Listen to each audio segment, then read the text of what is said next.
नमस्कार, this is Raju Bhalia. आज आम गोटे नुआ वीडियो रे आज गोटे वीडियो रे आम देखिबा जे केमिति जे प्रोनाउन कहा कुआ जाए आ प्रोनाउन को केमते हम ओडिया रे भलसे हम बुझिबा।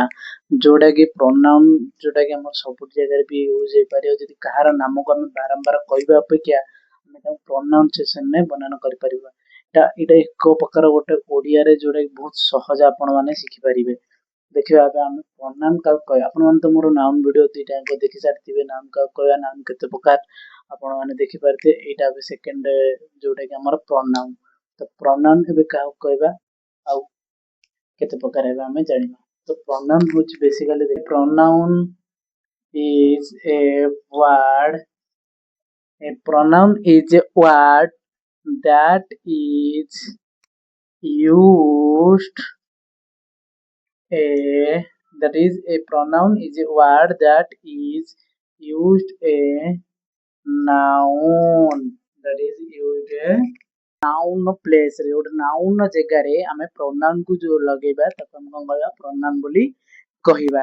एबे हमें देखबा केते प्रकार हम जानि नाउन विषय pronoun विषय डिटेल्स जानिबा पूर्वरु हमें टिके एटा देखिदबा जे से केते प्रकार आ कोन कोन रहिछि। गोटे रहला subject pronoun आ गोटे रहला object pronoun होची केते प्रकार ना 7 प्रकार एटा मन रखिते। pronoun इज 7 टाइप्स 7 प्रकार pronoun। तो ये दीटा हमर गला सब्जेक्ट गोटे आ गोटे ऑब्जेक्ट। देखा 3 नंबर हमें जोड़ा कि possessive pronoun। 4 नंबर रे देखिबा reflexive pronoun बा introvertive reflexive pronoun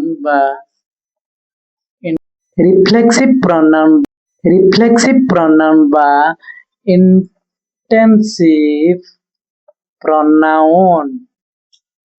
4 नंबर गला 5 नंबर हमें देखिबा indefinite 5 नंबर देखिबा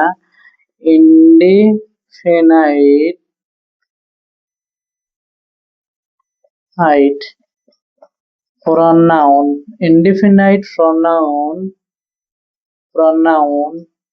6 नंबर देखिबा demonstrative pronoun। 7 नंबर देखिबा interrogative pronoun। तो अब आपण माने जानि सारलेनी जे प्रोनाउन काहा को कहबा आ प्रोनाउन रो डिटेल्स भी आपण माने जानि गेले जे प्रोनाउन केते प्रकार। जेमिति कि फर्स्ट रो हमें देखिले ओटे थिला हमर कोनना सब्जेक्टिव प्रोनाउन सब्जेक्टिव थिला। सेकंड थिला कोन ना ऑब्जेक्टिव थिला। थर्ड कोन आइला ना पॉजेसिव आ रिफ्लेक्सिव। 4 नंबर आइला रिफ्लेक्सिव प्रोनाउन बा इंटरसिव pronoun। 5 नंबर आला indefinite pronoun। तापरे 6 नंबर का आला ना demonstrative pronoun। 7 नंबर का आला ना interrogative pronoun। एबे आपण माने जानि गले जे kinds of pronoun बा types of pronoun। एबे हमें ताकू जानिबा केमति सहज करिबा तार गोटे एग्जांपल नबा। जेमिति मु आपण गोटे ओडिया रे गोटे एग्जांपल दोउची। जेमिति कान्हा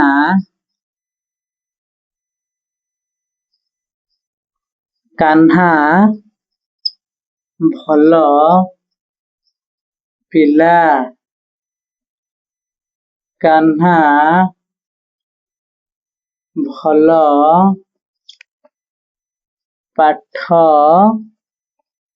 पढ़े। कान्हा गोटे भल पिला कान्हा भल पाठ पढ़े। कान्हा रो घर आम घर पाखरे।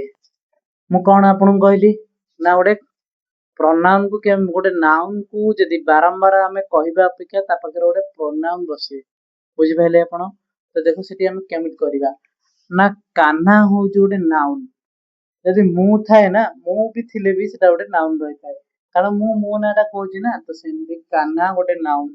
तो कान्हा भल पाठ भल पिला कान्हा गोटे कौन भल पिला तो बारंबार आम कहीपर जे कान्हा भल पाठ पढ़े कान्हार घर आम घर पाखे तो आम से कौन लगेगा ना कान्हा भल पिला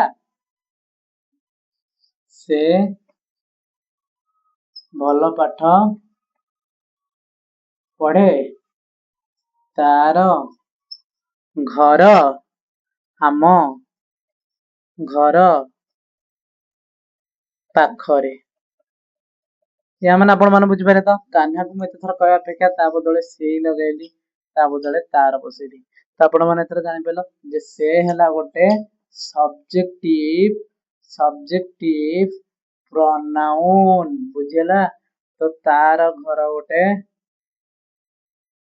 ऑब्जेक्टिव प्रोनाउन एथर आपण माने जानि पाले ना ना नहीं तो किए कोडी बस पारिबो तो एबे हमें जानिबा सब्जेक्ट प्रोनाउन ने कौन कौन बसे बा सब्जेक्ट प्रोनाउन को वर्ड लगिले जोटे कि हमें सब्जेक्ट प्रोनाउन बोली जानि परिबा।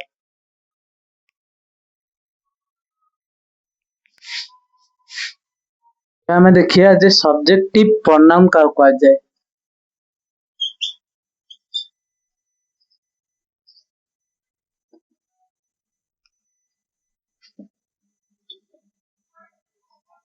सब्जेक्टिव प्रोनाउन जेमिति कि ही पाखरे बसे सब्जेक्ट प्रोनाउन सी पाखरे बसे सब्जेक्ट प्रोनाउन दे पाखरे बसे सब्जेक्टिव प्रोनाउन वी पाखरे बसे सब्जेक्टिव प्रोनाउन आगन आई पाखरे बसे सब्जेक्टिव प्रोनाउन।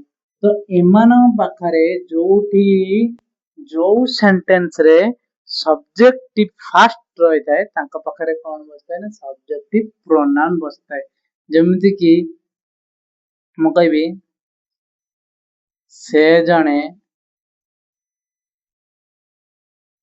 शिक्षक से जने शिक्षक तो से he is a teacher is a teacher से जने शिक्षक तो से आगे कम ही कौन सब्जेक्टिव प्रोनाउन आपण माने तो बुझी पारते सब्जेक्टिव प्रोनाउन का कह जाए तो सेमती मत गोटे कहूँ जे से जने सैनिक सैनिक तो तांका बाहर कौन बसिबो ना ही इज ए सोल्जर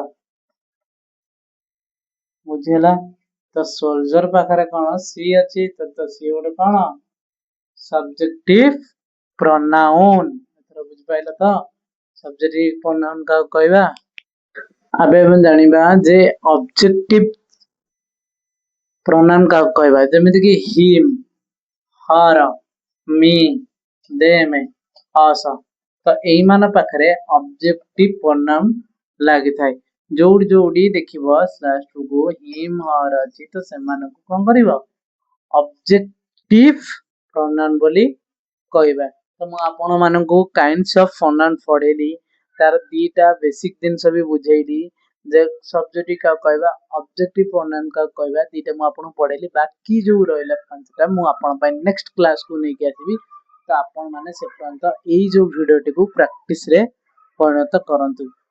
तो मु जिबागुर आपण कहि दोची जे हुत मोर किछ दिन पई वीडियो गायब रहउची कारण मोर जे टिके घर प्रॉब्लम मोर रहउची टिके ड्यूट टाइम रहउची तो सिते मु आनी पाबने तो सिते भी क्षमा मागुची तो आपण माने निश्चित भाव मन दे पाठ पढंतु जेमिति कि आपण को नेक्स्ट टाइम जते बळे जोडी भी मोर दरकार पड़े मु आपण बाहर सहायता करबे कि आपण मते सहायता करबे से हिसाब रे प्रिपरेशन करंतु। थैंक यू रोजी जय जगन्नाथ।